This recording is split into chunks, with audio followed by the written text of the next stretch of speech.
苹果已连续多年是台积电的大客户，尤其是在先进制程工艺产品上，而这要归功于苹果 iPhone、iPad 和 Mac 等系列产品的巨量销售。据工商时报，市场消息传出，苹果将会在2022年将所有 Mac 系列全改采自行研发的 Apple Silicon。苹果 M1 Pro 与 M1 Max 采用台积电5纳米量产，是历来所打造最强大且功能最出色的 Mac 处理器。据供应链业者消息，苹果 M2 系列处理器开发已经完成，将采用台积电4纳米制程量产。随着双方合作的深入，苹果有望在台积电的3纳米制程上获得优先权，用于生产 M3 系列处理器。随着苹果逐步弃用合作已久的英特尔晶片产品，在笔记型电脑和桌上型电脑中采用自研晶片，苹果在台积电客户榜单上只会占据越来越重要的地位。加上台积电与苹果在汽车上的合作传闻已久，在可预见的未来，苹果无疑将继续保持台积电最大客户的地位。华为出局，联发科抢当老二。据2019年资料显示，华为曾是台积电第2大客户，主要采购5纳米制程高端手机晶片，其营收贡献占比达到 14% 左右。随着华为被美国制裁令生效，台积电在手机晶片产能收入出现了一定幅度的下降，但随后很快被其他客户填补了华为空出的这部分空白，其中有以联发科抢的产能最多，中机身台积电第2大客户。据了解，联发科推动增长的天玑1000系列于2019年首次发布，用于旗舰 5G 智能手机，采用台积电的7纳米工艺制造。据联发科称，其全新的 5G 晶片组最有可能是天玑2000系列，将在2022年第1季度出货。作为第一款使用 ARM 最新 V9 架构的联发科晶片，它也将使用台积电的4纳米工艺。高通、超微转单三星，排名或掉落。高通去年以 9.8% 的营收占比位居台积电客户榜单第3。原以为华为出局后，高通会顶上去成为老二，结果竟是被联发科抢了去。高通只得以 5.8% 的占比居第2。究其原因，是因为自高通骁龙888开始，高通就已将旗舰晶片交给三星代工，所以其对台积电的产能贡献变小了。近期，市场又传出消息，不仅高通，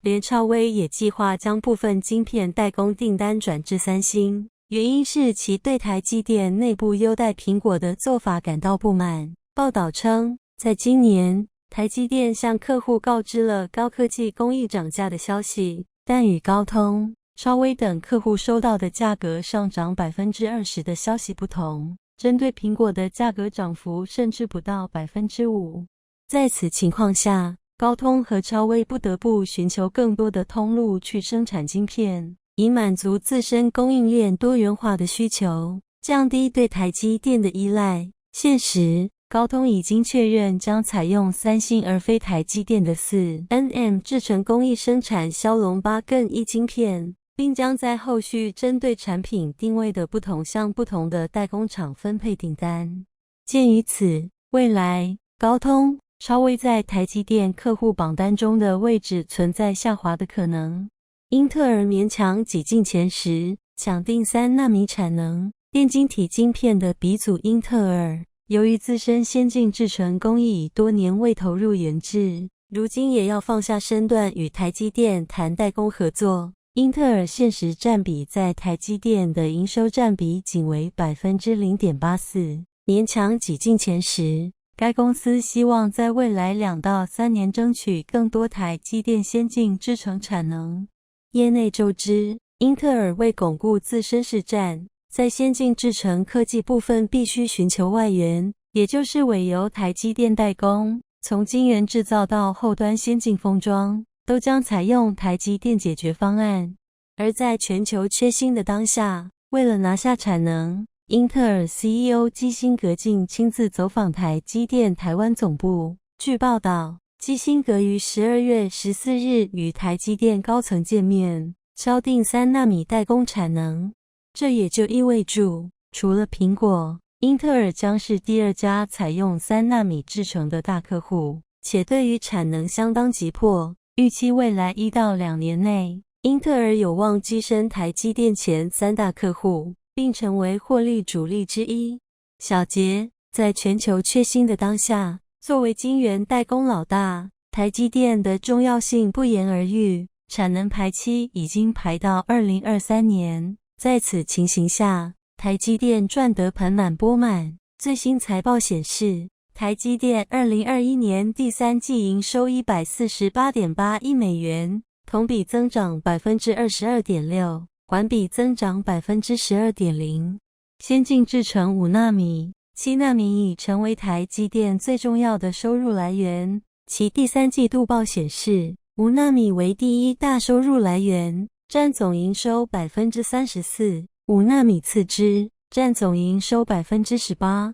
先进制程5奈米和7奈米占比超过总营收一半。不过，对台积电而言，7奈米以下先进制程用得起的客户越来越少，大部分客户都停留在7奈米、5奈米以下，大客户只有苹果、联发科、高通、超微、NVIDIA、赛灵思以及跨界的谷歌和特斯拉等大厂。至于台积电还没量产的3奈米，客户就更少了，除了苹果外，可能也就限时敲定订单的英特尔了。值得一提的是，和台积电一样，三星也在冲击3奈米制程工艺的量产化门槛。谁能够更快地实现3奈米制程的量产，将会是影响高通、超微以及其他厂商后续选择的关键。不久的将来，市场格局还会因此产生变化。台积电涨价，苹果也不例外。为了能够满足更多的市场需求，台积电一度调价以应对市场需求，甚至还进行过部分产能的拍卖，价格高者得。即使如此，对很多需求方而言还是供不应求，纷纷要抢占台积电的产能，甚至主动希望台积电能够拍卖产能。这也说明台积电的产能需求是多么的旺盛。由于持续的晶片紧缺问题，台积电的收益也是持续被推高，营收水准不断创出新高，甚至已经没有淡季之说了。即使涨价，依然是趋之若鹜，包括苹果公司都已经接受了台积电的涨价行为。以前，这是根本不可能发生的，而且台积电还经常给大客户一定的价格让利，以便自己的产能能够得到一定的释放保障。但如今，这种状况已经发生了彻底的颠覆。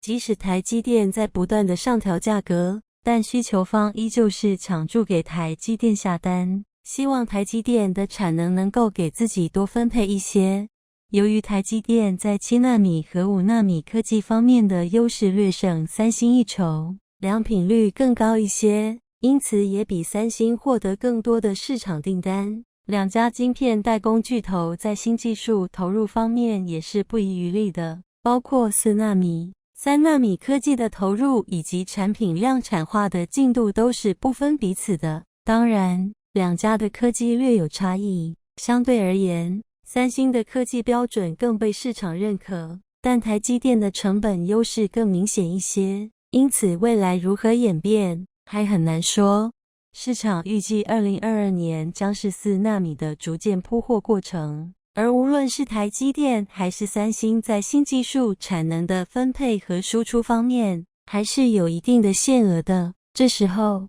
谁能获得这些产能机会就变得非常重要了。而苹果公司为了获得台积电的4奈米制程的产能保障，据悉已经接受了台积电的价格上调行为。众所周知，苹果公司每年都会推出新旗舰产品，2022年推出的价格是 iPhone 14系列产品，而苹果公司也在为新旗舰产品提供最新的晶片 A16， 而 A16 的科技据悉是应用台积电的4奈米制程科技。来自市场的消息称，苹果自研的新一代 A16 应用处理器已完成设计定案，将采用台积电4奈米 N4P 制程制造，预计下半年开始在台积电 Fab 18厂进入量产。据悉，由于晶圆代工产能供不应求，苹果已接受涨价以确保产能，并包下台积电12到15万片4奈米产能。2022年平均价格约较2021年上涨8到 10%。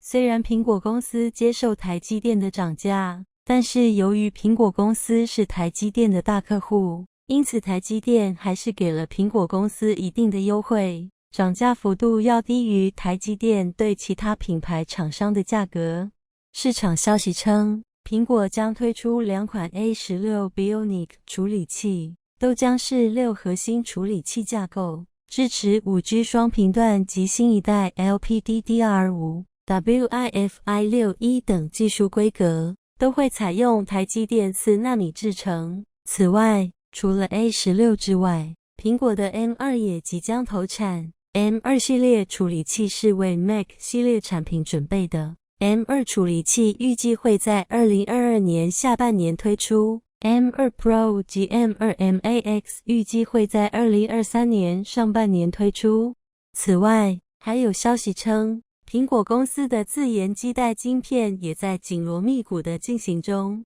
苹果公司为了摆脱对高通基带的依赖，早就开始了自研基带的科技投入，甚至此前还收购了英特尔公司的基带业务。据悉，明年苹果公司就会推出自己的基带产品，使用的代工厂商依旧是台积电。高通也已经证明苹果公司在2023年的基带订单中已经缩减了不少。由于台积电的市场需求一直非常旺盛，因此不断的进行价格的动态调整已经成为常态。当然，整个晶圆市场的价格波动都是以上涨为趋势。市场消息显示，台积电2022年全面调涨晶圆代工价格。台积电总裁魏哲嘉表示，预计今年全球晶圆代工产值有望增长 20%， 台积电今年营收增长 25% 到 29%， 预计未来几年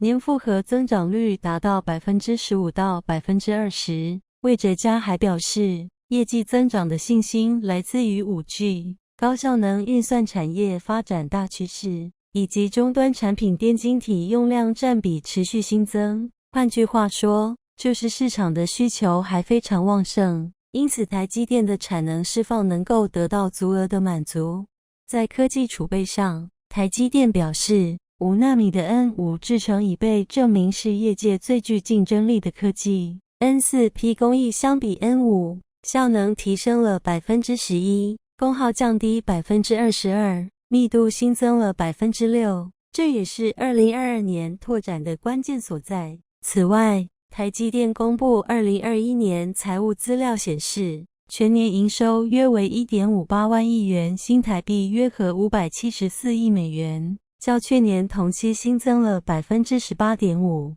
创下历史新高。因为市场的需求旺盛，即使价格出现上调，依然是供不应求，这也是台积电敢于不断上调价格的基础。在晶片代工领域，只有台积电和三星两大巨头，其他的代工企业无论是科技还是产能都无法和这两家巨头相抗衡。因此，未来的一段时间内，两虎相争的市场格局不会改变。本期影片到这里就结束了，谢谢您的观看。最后，请你点赞订阅。这是对本频道最大的支持呢，谢谢。